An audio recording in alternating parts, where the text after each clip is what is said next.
பைபிள்ல வர்ற எகிப்து தேசத்தை பத்தி நாம எப்பவும் தப்பா தான் நினைச்சிட்டு இருக்கோம்னு உங்களுக்கு தெரியுமா? நம்ம பலர் நினைப்பது என்னன்னா, எகிப்து என்றால் அடிமைத்தனம் தான் என்று. ஆனா உண்மை கொஞ்சம் வேற மாதிரி. ஆமாங்க, கடவுள் தன்னோட மக்களை காப்பாத்த பயன்படுத்தின ஒரு பெரிய இடம்தான் இந்த எகிப்து. அது எப்படின்னு தெரிஞ்சுக்கணுமா? இத கேளுங்க. முதல்ல ஆபிரகாம் கதைய பார்ப்போம். வாக்குத்தத்தம் பண்ணப்பட்ட தேசத்துல பெரிய பஞ்சம் வந்தப்போ ஆபிரகாம் குடும்பம் பட்னியால சாகுற நிலைமை. அப்போ கடவுள் அவங்கள எங்க அனுப்புனார் தெரியுமா? எகிப்துக்கு தான். அங்க பார்வோன் ராஜா அவருக்கு சாப்பாடு கொடுத்து நிறைய கால்நடைகள் வேலைக்காரர்களோட அவரை ரொம்ப வசதியான ஒரு ஆளா திருப்பி அனுப்புனாரு. அடுத்து ஈசாக்கு காலத்திலயும் ஒரு பெரிய பஞ்சம் வந்துச்சு. அப்போ கடவுள் அவன்கிட்ட, உன் அப்பா மாதிரி நீ எகிப்துக்கு போகாத, இங்கேயே இரு அப்படின்னு சொன்னாரு. இதுல இருந்து என்ன தெரியுது? அந்த காலத்துல எந்த ஒரு நெருக்கடி வந்தாலும் மக்கள் பாதுகாப்பு தேடி போற ஒரு சேஃப் ஜோன் எகிப்து தான். ஆனா இதுல ரொம்ப ஆச்சரியமான விஷயம் யோசேப்பு கதை தான். சொந்த அண்ணன்களே அவனை கொல்ல பார்த்து ஒரு குழியில தள்ளி அடிமையா வித்துட்டாங்க. ஆனா அவ எங்க போய் சேர்ந்தா? அதே எகிப்துல பார்வோன் அரண்மனையில 2வது பெரிய அதிகாரியா மாறினா.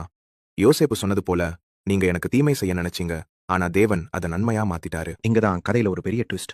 உலகமே பஞ்சத்துல கஷ்டப்படும் போது யோசேப்பு தன்னோட அப்பா யாக்கோபையும் குடும்பத்துல இருந்த 70 பேரையும் எகிப்துக்கு கூட்டிட்டு வரான்.